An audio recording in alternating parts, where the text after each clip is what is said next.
Welcome to the Chillness Room, episode 19.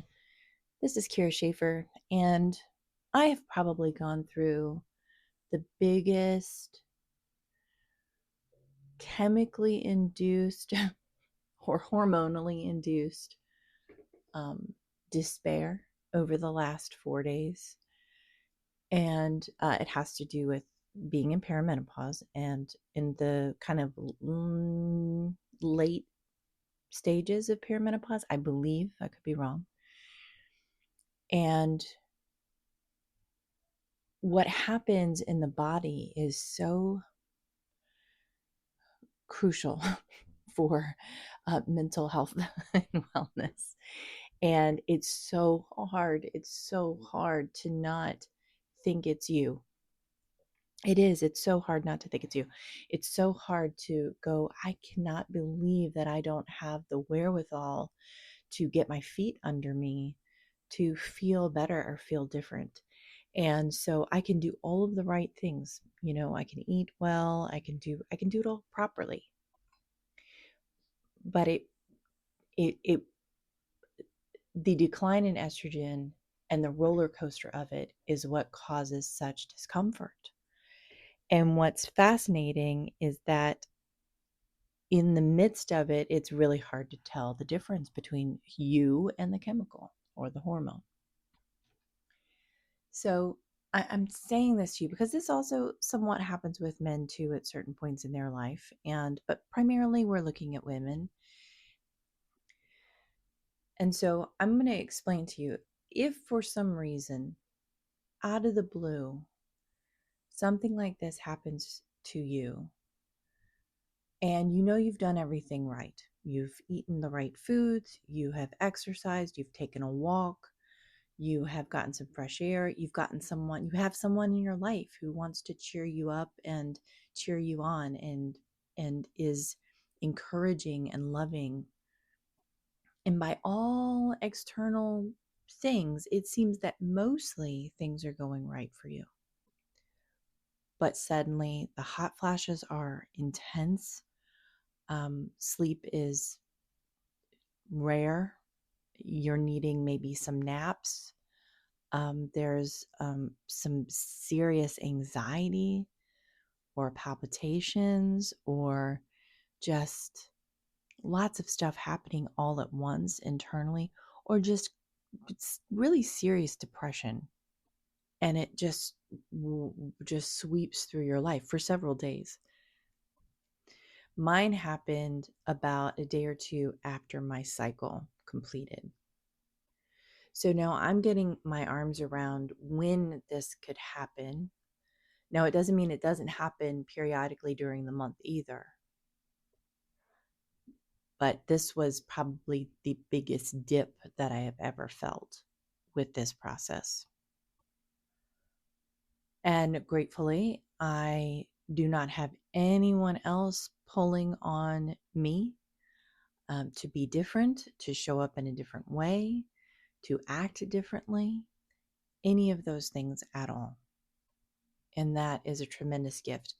I also have a husband who wants to cheer me up, who wants to make me happy, who is encouraging and loving and just is always there to be of service in some way if I need him. So in my situation, I have the best case scenario. In other people's situations, that's not the case at all. And so if I feel this bad in probably a best case situation, I can only imagine the amount of difficulty and turmoil and emotional distress that people would go through if they have a less than ideal situation in their experience. So I say that to say, I see you in this, and I could not stress enough how important it is for you to find the most ideal situation for you, and whatever that takes would be probably highly ideal. The only thing is that it is temporary. So You might have this big roller coaster and then a big, big, big drop. That drop is temporary. It might last for a few days. It might last a little longer, but it's temporary. And then the overall process is also temporary. So you might be experiencing something now. It doesn't mean it'll be like this forever.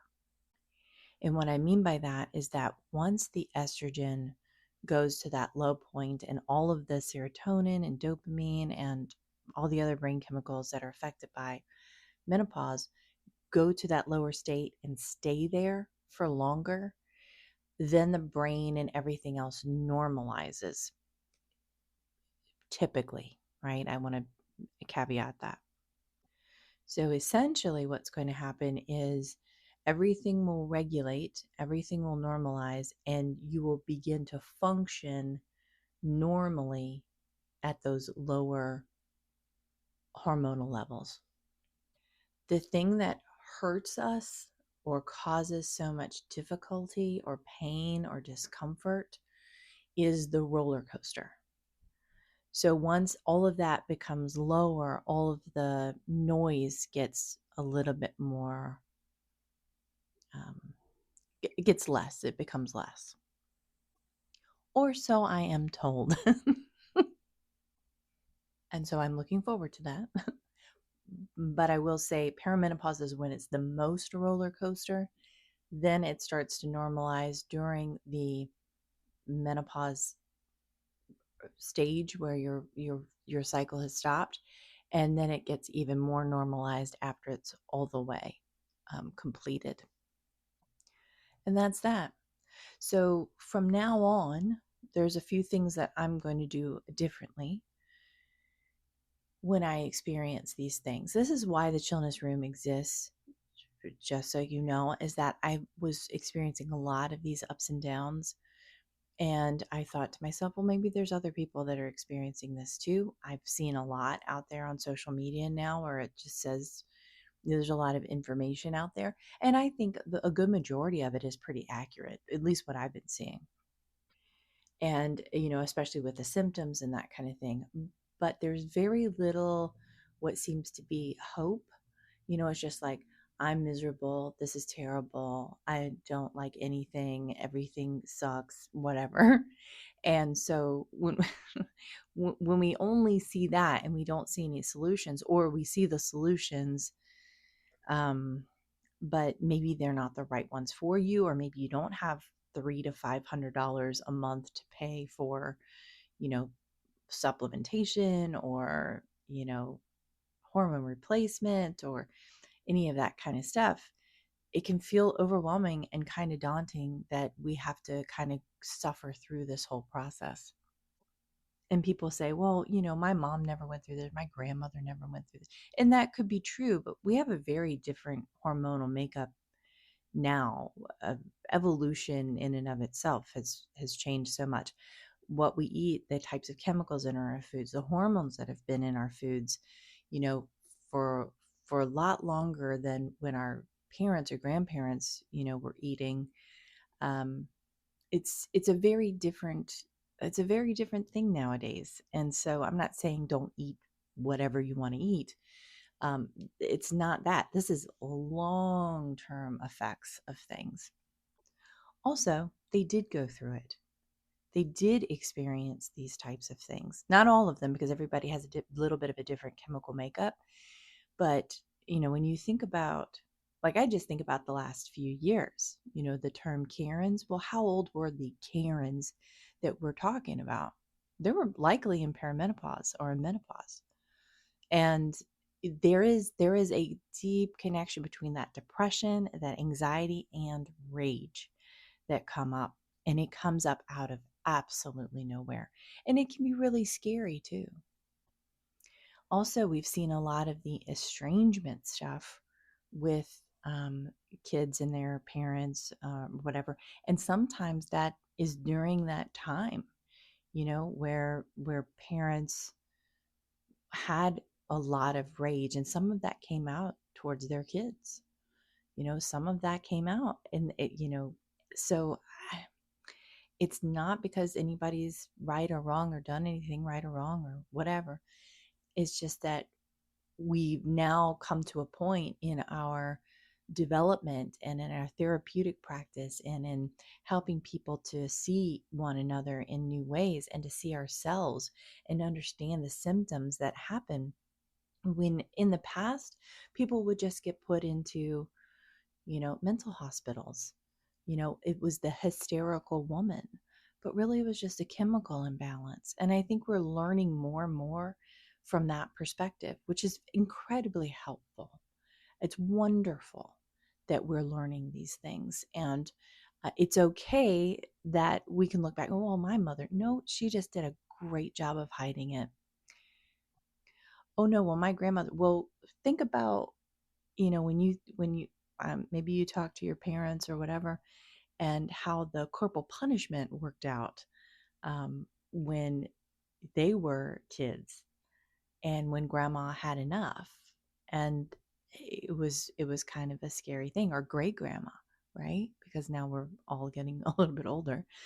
And so there was a tremendous amount of abuse that was happening, and nobody really understood it. It was just like, well, my father did it to me or my mother did it to me. And so, at least you're not getting as bad as I got, and la, la, la, la, la, la, la. And then we had the helicopter parent thing, and then da, da, da, da, da. And so we've got this, and now we're kind of seemingly learning new ways to approach our kids and understanding that they have a different mindset and different understanding of the world than we did. They have different fears, they have different concerns, things that we never had to deal with, as kids. So there's just so much that we may not be really considering was actually a part of that process that went unnoticed because women's bodies just weren't studied. So we've learned, and we've had new awarenesses, and we have connected the dots on things that we didn't normally do before. And that's good because knowledge is power. So from here going forward, this is what we know now. So even though we didn't know it before, or we didn't think it affected anybody else before this moment, that may or may not be the case. So to me, it's important to let ourselves off the hook and say, okay, let's say they didn't. They didn't experience any of this stuff before. It was never studied because it never even existed. Well, my loves, it does now. And so we go from this place of knowing, of understanding, of clarity, so that we can essentially create more awareness, more understanding, and be able to move forward with more confidence and understand things like for me, this last dip in estrogen cost me about 4 days of my emotional well-being. And by the way, I did it all right. I ate the right foods. My husband took me for a walk. It gave me sunshine. I took some, supplements. I did some magnesium. I took naps. I did all the things right, and I still had insanely crippling anxiety to the point where I could not function mentally at all. And then I would find little glimpses of times where I could get the work done that I needed to get done, and do a few things around the house.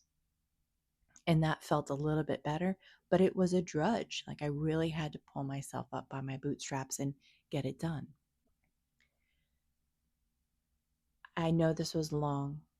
And if you've been listening to this and you're a guy and you're listening to this because you love your wife or you love your partner, I appreciate that. I really, really do. And I know that even though it didn't apply to you, you still listened because there might be times where your spouse is going to experience that, and she may not know why it's happening. I have studied, I have learned, I know how the brain works, I know how the body works. I've done all of this, the research that I could possibly do to this point on how to get myself out of bad, scary, hard situations. mentally and emotionally. I've done it with thousands of people, and it still bowled me over. It still took me out. It still hurt.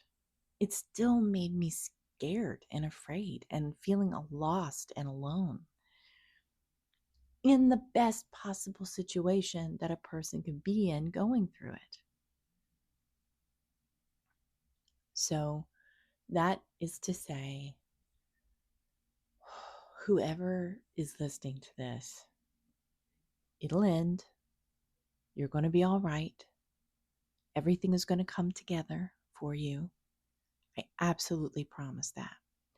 And while right in this moment, I've got ringing in my ears because it's a symptom of perimenopause, I want you to know that you're not alone. Take it one step at a time and give yourself as much grace as you possibly can during this time. And if you feel that rage, do your absolute best to not take it out on the people around you, even if they are driving you crazy right now, because it's not who you really are. You are loving, you are kind, you are gentle, and yes, you are a force, to of getting things done, of doing it right, of making the right choices and the best choices for you and your family. You are those things too. But that intensity is not really who you are. So take a step back, my loves. It's going to be all right. Take a moment, take a chillness, take a break. Learn to love yourself a little bit better today. Whatever it takes to feel a little bit better. And do what you can to, this is the other thing too, is that it can be really, really easy to run. So if you have a vice or if you have a thing that's unhealthy, then it's natural to just kind of go, okay, well, I'll just do that thing because that's going to make me feel relief. As long as you still stay safe, right? Then that's fine. But if it's something that you know is really bad for you, I recommend that you try to suspend that desire for that thing, because it's going to make every single symptom that you have right now 10 times worse. For me, that's alcohol. If I drink alcohol and I'm in one of these places, I can't do it. I can't do it. It instead of 4 days, it's 7 days, right? So now if I eat a scoop of frosting out of the can, that might make me feel a little bit off for a couple of hours, right? So we got to pick and choose our vices sometimes. Take your time. You're doing it right. It's going to be okay, and it will pass. I promise you. Thank you for spending some time with me in the Chillness Room. I love you very much. If you need to hear that right now, I love you very, very much, because I need to hear that. You are lovable. You can't do it wrong. You're never going to get it all done. So just take your time with it. All right. Take care.